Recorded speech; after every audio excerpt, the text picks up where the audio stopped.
everybody, and welcome back to the Bleeding Orange and Blue podcast. I'm Michael Collins, and today we are back with one of our first video podcasts. So this is something that I'm probably going to try doing more and more, just because basically on our podcast membership, it's not really, like, I haven't expanded to the paid version, and there's a limited amount of hours you can upload, so this allows us to do it every week on a Sunday. So it's kind of a nice thing, and we have a pretty nice studio set up, obviously.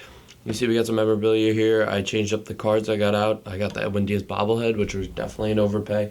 And then some knickknacks and stuff they've gathered over the years. So we got a kind of a nice studio that we record in, and I wanted to, kind of showcase it. And I thought that we have a good presence for this. So I decided to do it. This is going to be our first, hopefully, of many. We'll see how it goes, if it's easy to record. I got the Eli Manning shirt on. Obviously, the Giants lost last week, so that kind of sucks, and they're not playing this week. But still got to wear it, still got to rep the boys. It was a good year, and I'm not going to complain too much about it. I guess we can get right into it. The New York Islanders went 2-0 yesterday, or the other day, against the Red Wings, and yesterday 2-1 against Vegas. I feel like we don't really know where this team is. I think they're going to buy the deadline, to be honest with you. I don't know that I'm saying I agree with the move. I'm just saying it's probably going to happen, right? I would assume Tarasenko comes over. Now, the price is something that I don't know.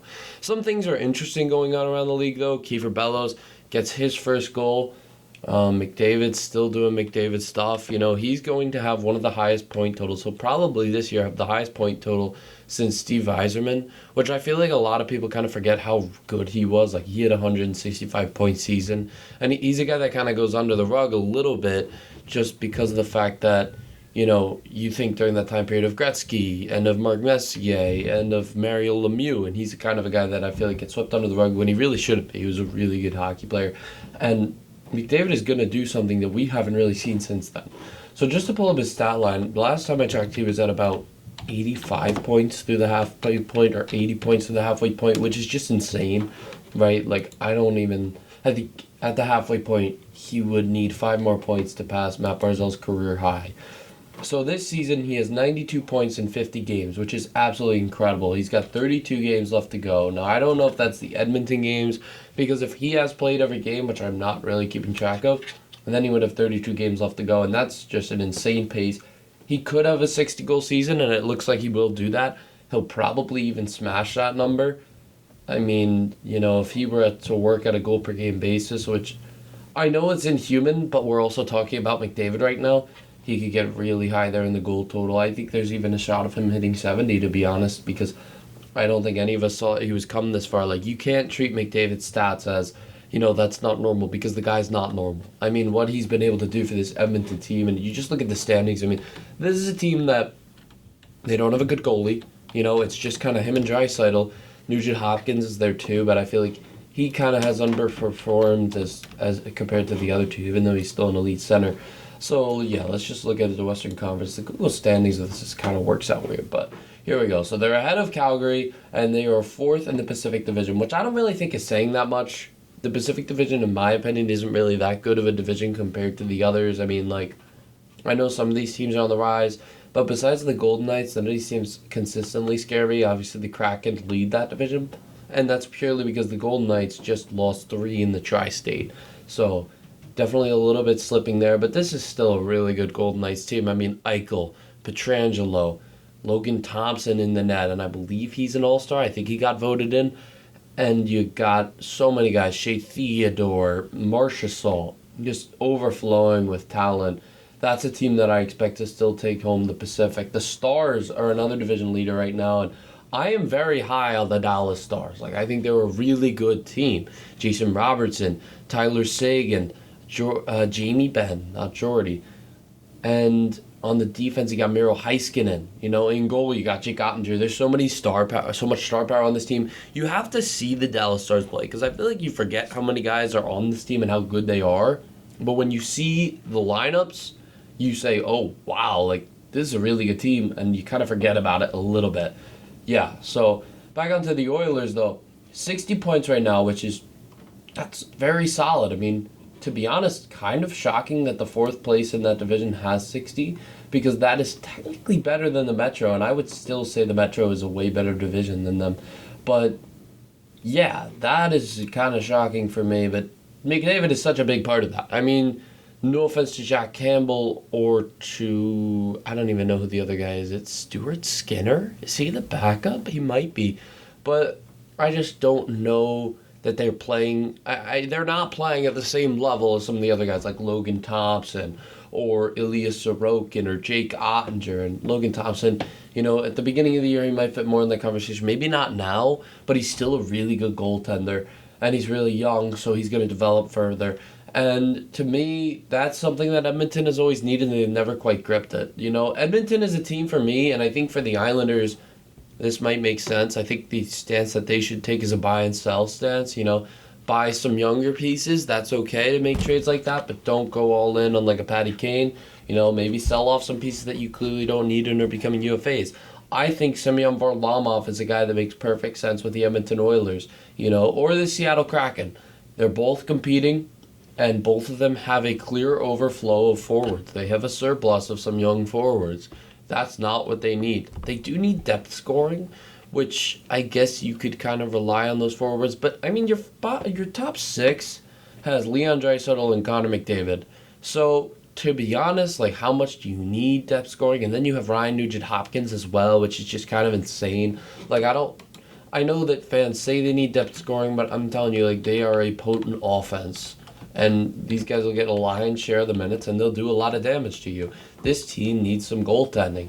Ryan Nugent-Hopkins, really good player. I know I kind of made fun of him earlier. He's got 60 points in 50 games played. The thing about Ryan Nugent-Hopkins that I kind of feel bad for is, like, McDavid and Draisaitl also play with him, so I feel like we as fans, if you're not an Edmonton fan, you kind of overshadow him. But yeah, this is probably the best forward core in the entire league. Center core in the entire league. I don't think you can beat McDavid, Draisaitl, and Ryan Nugent-Hopkins. And they were all top 5 picks, I believe. 2 were first overall, so they're all really incredible at the game. But when you go and look at their goaltending, it's just atrocious in the entire division. I looked at, when I was doing the All-Star voting, if you look at the Pacific Division, the goaltending is really not great. I believe Logan Thompson is the best goaltender with a .915 save percentage. It makes sense. I mean, for the Canucks, Demko's been injured. For the Ducks, you're the Ducks, so John Gibson doesn't have the ability to kind of shine in a way. And then for the Kings, they haven't quite found their guy. The Kraken have definitely not found it. They have found out that they overpaid Grubauer. And the Oilers found out that maybe Jack Campbell wasn't the answer, and honestly, I didn't think he would be. And the Flames, Markstrom hasn't quite been the guy that he was. So these teams definitely have a goalie issue. If you are a top 5 team here, you need a goalie. They are going to be in the market. And besides the Vegas Golden Knights, they will run with Thompson, and they should. He's good, he's young, and he'll be able to prove some teams wrong. He had a great night yesterday, so I have a lot of faith in that kid. He's good. I don't like how he kind of attacks the puck a little bit. You'll see it when you watch him. He's very ambitious as a goalie, I thought. Like, he's a little too aggressive, so I can see how that save percentage can get hurt, but that's something that you can rein him in. He's young, so he's going to do stuff like that at a young age. On to the Eastern Conference, let's kind of review what's going on here. The Bruins are having a historic season. Like, we haven't seen this in a while. I don't even know if the Lightning team that lost and got swept by Columbus did something like this. Like, this is absolutely insane. It's wild. I mean, 81 points, and they haven't even reached the 50-game mark. They're about to clinch the playoffs. It's kind of like when you're in an NHL season and you play every game and you're like 38-6 because there were 6 games that you simmed because you got kind of bored. That's how I would sum up the Boston Bruins.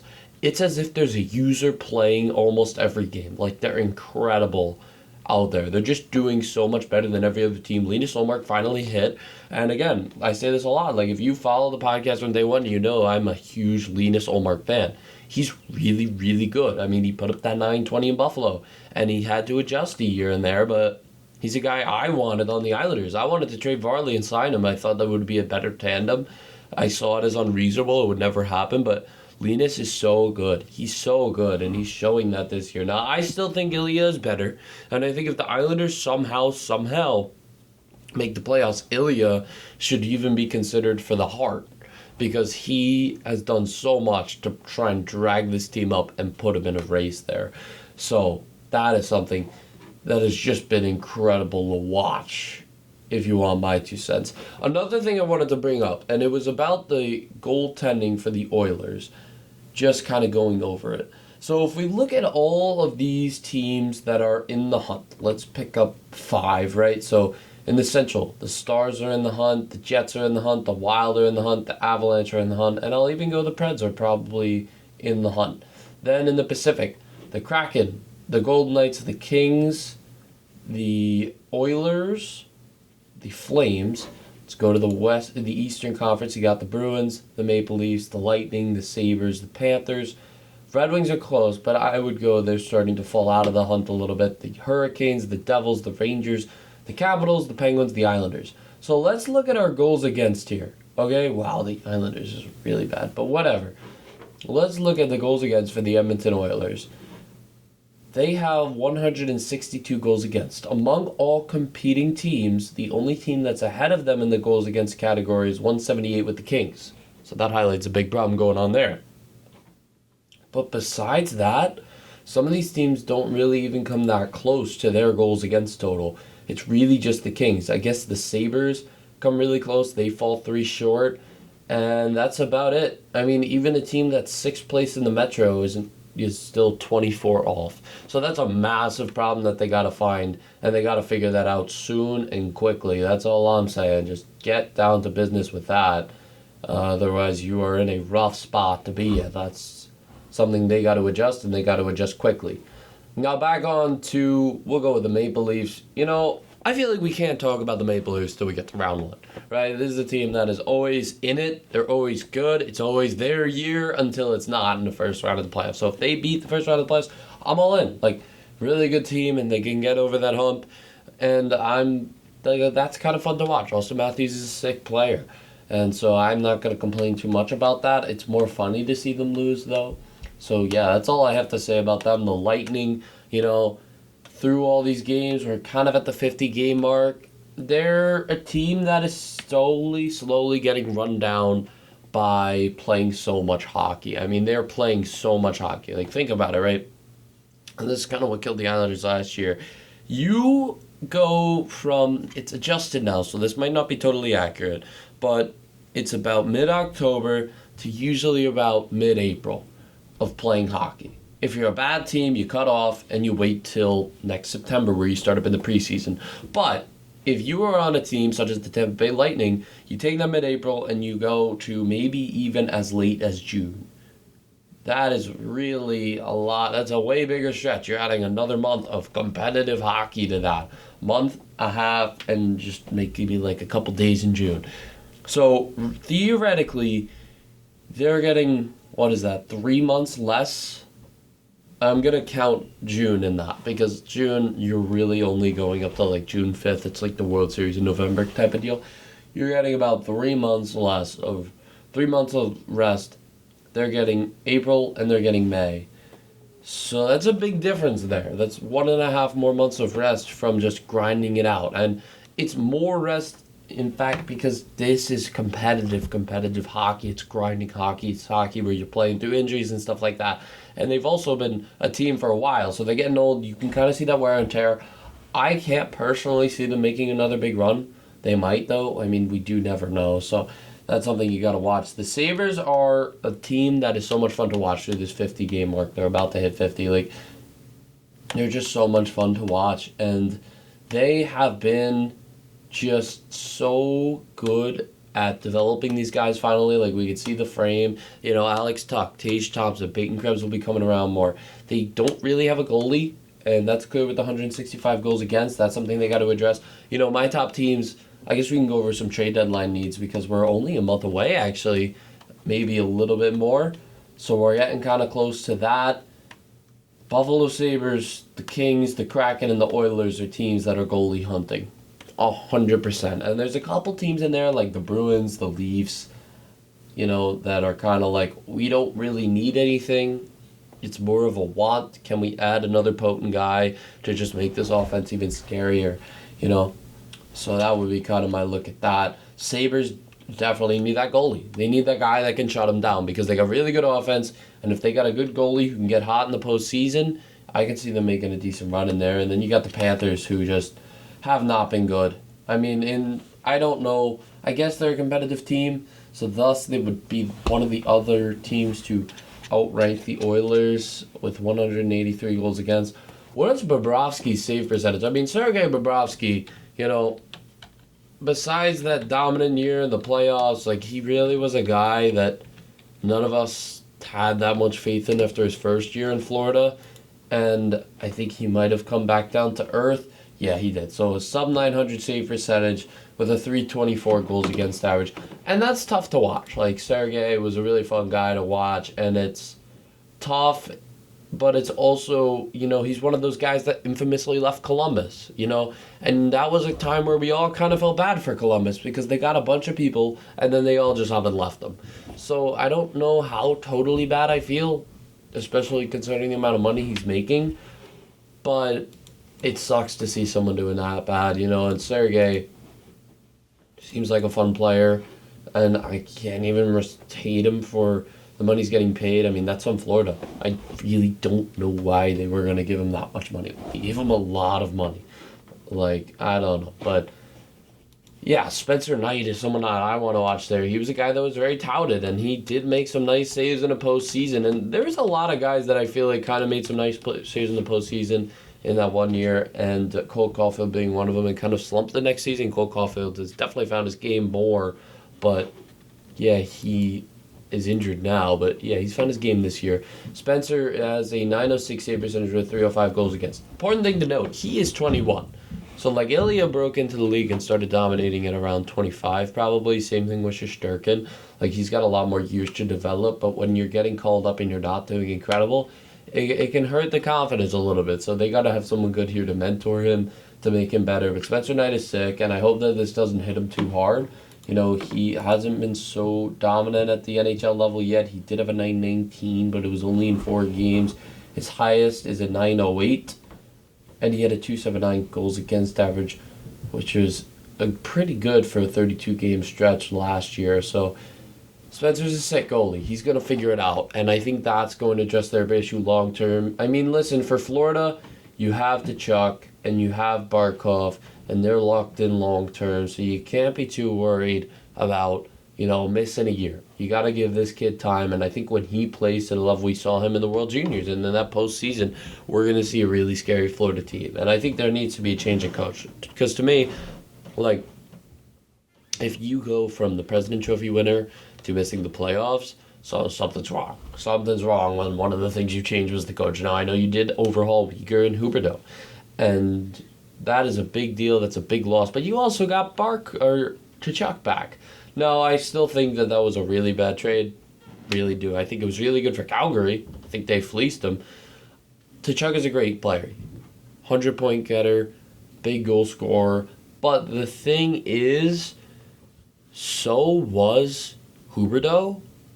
Less of a goal scorer, more of an assist guy. And then you throw Mackenzie Weegar in there, who is known for being one of the best defensive defensemen in the league besides Adam Pelech. So that's a big hurt to take away a top man in the D-core, a top pairing, and one of your best top 6 forwards. I don't know if he's starting because I think Huberdeau was a center, and I want to say Barkov was also a center, so I might assume he's second line, but I don't totally know.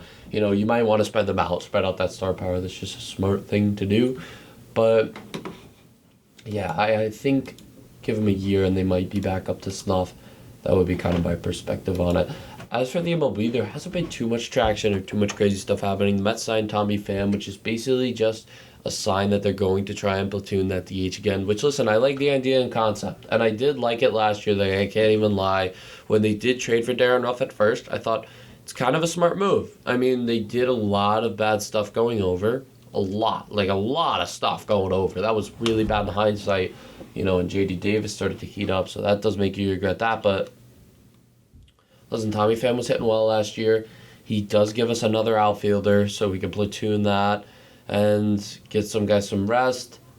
He is that platoon in the DH, and I think that is something that if they didn't pick up the club option of Vogelback, they wouldn't have gone for it. for that option. Because listen, if you go out and sign a real DH now, there's no point of having Daniel Vogelback on your team. Like, you don't need a backup DH. How often does the DH get hurt? And if your backup DH can only crush, I believe he crushes righties or lefties, why is he your backup DH? If you have a backup DH on this bench, it's a waste of a spot. I think that having a real DH, just one, would be better for a bench. But it can't hurt to have guys that can come up in big situations, and they have way better odds to hit this pitcher. So I think that's kind of smart in that way. They haven't really done anything lately. They are talking about another bullpen guy. They said they might not get Chafin. The thing to me, though, is every day that we get closer to pitchers and catchers reporting, Chafin's value decreases. And he gets closer to maybe just signing a 1 year of less money because he needs to sort of get that value up. Now, I don't know how much Andrew Chafin has to get his value up. He's an incredible pitcher. But the thing is, like, he's still not signed, and we're within a month now of them reporting, because I know it's in February, but it's not, at that date where it's less than a month. It's hard to explain, but you got to kind of pick up what I'm saying, even though I'm being kind of dumb with it. So, a 1.169 whip, 2.83 ERA, 64 games, 3 saves, 57.1 innings pitched. He's a guy that I think we would love to see in New York Mets sweater. I mean, he's just been so good, and we've wanted him for so long as a lefty to bring in, and they've never quite done that, so that kind of annoys me a little bit. But, they're going to do what they're going to do. I think it's the right move to bring him in. I really do. And I think another lefty in there can't hurt if you can get him. They're not going to get Zach Britton either. It was, listen, if you don't get him, you don't get him. It's kind of like a Correa thing. Like, we didn't need him. We didn't need them. But if you get him, oh, wow, like, your team gets that much better. And I think for Chafin, it's obviously to a lesser extent, but that bullpen looks a lot better. I still think I trust Drew Smith. Like, Drew Smith wasn't that good at some points last year, but it was because he was kind of injured, And that's something that you see a lot of baseball. Like, when someone's playing really bad and they come up with an injury, chances are is that injury was impaling him, especially if you're a pitcher, right? If you blister your hand or something, or you ruin your hand a little bit, or you ruin your throwing arm, you're laboring more to pitch. Your mechanics are thrown off by this. You have to adjust mid-game, and that can throw off how you're going to pitch, right? That's just kind of common knowledge, or makes sense at the very least.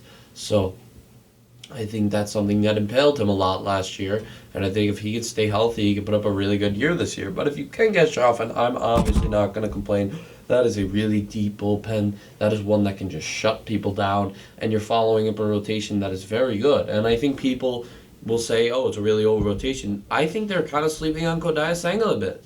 I think Kodai Senga is going to be really, really scary this year for some people to watch. I mean, he's a really good player. So I'm just saying, I mean, I know he dominated in Japan, and some people say, well, that's not the MLB, and it's not. But Shohei Ohtani has been in multiple Cy Young races, and he played in I believe it was the same league. I mean, I know Kodai played against him.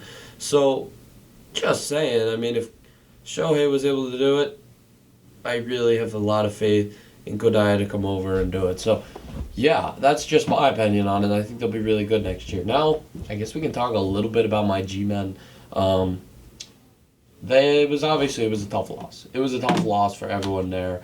I mean, it's tough to lose to the Eagles in a playoff round, but you got to look at it this way, and don't look at it from the usual New York sports fan, which is kind of just like, burn it down. I can't believe we lost by that much. Like, listen, we weren't supposed to be there. I don't think anyone thought we were supposed to be there. Like, I realistically thought I would stop watching football by week 5. But they gave us something to watch this year. Brian Dable made something out of Daniel Jones. They used Saquon Barkley effectively. They had a very strong defense, considering there wasn't that many parts there besides Kayvon and Dexter Lawrence and I guess Julian Love. And they did a lot this year, and they came pretty far, and they upset the Vikings, which I know isn't saying that much, but still, for a team that was supposed to win 7 at the most, and that's according to New York writers, that's really good. I mean, this team should have done a lot worse without him, and they would have done a lot worse without him. And honestly, I think if Brian Dable wasn't here, and I know that this is not the majority opinion, but I just want to crush it now because I heard someone tell me this was their opinion the other day at work. Brian Dable wasn't here. They are in such a worse position. Like, this is a full-on rebuild. We don't have our quarterback. I guess we're getting a high pick, but still you want to have more stuff set in stone because, listen, you look at Zach Wilson. He was a high pick, and he didn't really amount to much, and the Jets are in a really bad situation. Now, the Jets aren't in that bad of a situation. I'll move on to that in a little bit. But, yeah, for the Giants, you got to get the weapons. That was one of the biggest things that we see. I mean, the Eagles had so many more weapons. And the thing about it is well, you have more options. I mean, for the Giants, you knew they're running it to Saquon, or Daniel Jones is rushing. Or maybe he throws to Hodgins. And, well, two of those options are the running game. And it's pretty easy to stop a QB sneak unless he's running out of the pocket. So it's pretty easy for this Eagles defense to play, right? There's so many guys that can drop the ball in the Giants offense as wide receivers. And there's so many guys on the rush that I feel like are good, but the Eagles know that you can only really rush the ball. So they can play the rush, and they can stop you, and they can focus on that rushing practice, and that rushing defense can be so much better and built and ready to go. And they already had an incredible air defense, so they couldn't really get anything going there. They work on that rushing, and they just stopped them. They just stopped them fully. And our only option was really Isaiah Hodgins. I know Darius Slayton is more of a guy there, but that you would usually consider, but he dropped a lot. I don't know if he's back at a Giants uniform. I can't say that he is. On a good team, he's probably a third string, and that's not any hate against him. It's just, you're not as skilled as some of the other guys that I think they could consider bringing in. I don't know if they should trade for a guy like D-Hop. I mean, you're a young team, and I feel like that kind of forces you in a bad spot. You're giving up some picks and some young prospects. I think this team needs to recognize, don't go all in. Because this was sort of all on good coaching. And you've got some young pieces, but you still need to draft and go through a bit of the rebuilding process. I think a Saquon sign and trade would be kind of a cool thing to do. And maybe you keep him. I'm not going to say you don't. But this team still has to acquire more talent. They're saying they might pick up a wide receiver in the draft, which I think is a really good move for them. Get a wide receiver, get a weapon. Hopefully you can develop him into something, and that's your combo. Every QB has that combo. Everyone does, Joe Burrow and Jamar Chase. And who else do we got here? Pat Mahomes. He used to have it with Tyreek Hill. I'd go Travis Kelce now as his tight end, but that's kind of whack. Now Tua and Tyreek Hill. And, Jalen Waddle is another guy or another option. Buffalo Bills, Josh Allen and Stephon Diggs. So there's a lot of guys out there. These really good teams. These teams that are still in it, they've got their guys. Deebo Samuel and I guess Birdie or Mr. Irrelevant, but that doesn't really work as well because it's a little new. I mean, the kid was just drafted last of the draft, so that one doesn't work as well. The QB of the Niners isn't as incredible of a spot, but the Eagles, they have A.J. Brown, and I'm forgetting the quarterback's name right now, which is really awkward, but I know it. I just can't completely remember it from the top of my mind, but they have those combos, right? So, Jalen Hurts. I didn't even have to look it up. Jalen Hurts. I got close to looking it up. I didn't have to go there. But, yeah, they have these combos, and Daniel Jones to Darius Slayton or Isaiah Hodgins just isn't quite it. And that's not even saying I don't like Isaiah Hodgins. I think they should bring back Isaiah Hodgins. That's a really good wide receiver to have as a kind of a depth option. I really like Isaiah in the year he had, and it wasn't even a full year, and he did a lot better than some of the other guys we saw in this Giants offense. What the Giants need to do is they are getting another year of Thibodeau. Thibodeau had a solid rookie season. He made one of the rookie teams. He's going to have a really good year. He's going to develop next year. Evan Neal, he's going to develop next year. You can see that O-line starting to form with Andrew Thomas. Now give Evan Neal some time to develop. Daniel Jones, we got our guy there. Running back, I think, is one of the bigger question marks, and wide receiver. I think those are our biggest question marks right now. We got to build up, obviously, some more linebackers. We need a better D-line, too. I felt like we weren't able to get that much pressure, but I can see it building. And listen, the thing about the D-line that you won't address as much is, Dexter Lawrence and Kayvon. Dexter's definitely broken out. And for Kayvon, I think he's a guy that you give him another year and he's going to be able to elevate his game further. So I don't know that you necessarily need to work there. You just want Kayvon to maybe take a step next year and get some guys back there. Build a better defense, build a better team, get more adding. Draft well. Draft well here. And you see guys like Purdy on the Niners. He's the last pick of the draft and he's playing in an NFC championship this weekend. because, or today, I guess it's Sunday, because the 49ers drafted well. That's what you got to do. In football, it's different than a lot of other sports because you're getting college kids that are ready to play, and there's a lot of spots, and you can make the team. You got to really draft well and find your guys and try and build up a better... you can make a really good team out of this. And I think next year, you want to get better. You're starting at a good place with this evaluation year. Don't go all in with trades for throwing away first and stuff. Use those draft picks to try and improve your team. Draft well. That would be my one thing. And there was a guy, actually, T. Higgins kind of came up. That's a really interesting move to me that they should consider because T. Higgins will never get paid like Jamar Chase, and they got Joe Burrow, and those are the guys they got to pay there, and T. Higgins should want money. He's really good. That's a guy that they maybe should consider. I heard this on the Boomer and Geo show, so that's someone maybe they should consider. I don't know. As for the Jets, this team just needs a QB. It's simple, and they'll be really good. I mean, Sauce Gardner, Breece Hall, Quinnen Williams, so many good pieces on this team. They're really young. They're going to be really good. I know that the Jets fans might be sour a lot, but they're going to be good when they get a QB. Now, the question is, who do they get? Or do you try and draft again? I mean, the draft last year worked out really well for Douglas, I believe is his name. So he got so many good guys out of that. We'll see what they do. I mean, you're getting another year of Breece Hall, and it looks like Aaron Rodgers seems to be the guy that they're going to go for, and I like that more. Breece Hall is going to be a big part of that offense, and Aaron Rodgers is a really good QB, even if he's old. Now, the problem with it is he is old. He's not going to be a guy that sticks around too much with that core, and so the question is, what is your window? What window are you trying to create? Now, if you were to go for Lamar, it's going to cost you more, so that's tough, too, to kind of consider. You don't want to pay that high of a price for it, but it's interesting. It's definitely an interesting thing that they're going to have to look at, and we'll see what they do. I mean, I think Aaron Rodgers is cheaper and a smaller window, but there is still a window there. And then I think for Lamar, it's a bigger window, but it's going to cost you more up front, and you might shore up some more young guys that you can bring in and develop. So they're in an interesting spot. I would say it's Aaron Rodgers, it's Lamar Jackson, or I don't think you can take your chance with the draft. I think this is a team that is ready for just one last piece. It's kind of like, I know this is a weird connection, but for the Islanders, for me, they're one incredible forward who can score goals away from being a really good team. The Jets are one really good quarterback, or even just a quarterback that's better than Zach Wilson or Joe Flacco, away from being a really good team. But to me, you want to target high-end talent. I know some people have brought up Jimmy Garoppolo. Listen, if you have to settle for Jimmy Garoppolo, you could still be a good team. I mean, you could still be a decent team. But I think if you get Aaron Rodgers, or if you get Lamar, you go from a kind of playoff team, maybe fringe divisional playoff team, to a AFC Championship team, Super Bowl team. I'm being dead honest. If you get one of those guys, you could easily be playing this weekend next year. So we'll see what they do. They both have big off seasons. They both have to make moves and improve the team, and we'll see what both of them try and do to get better. So yeah, hope you guys like this new kind of format.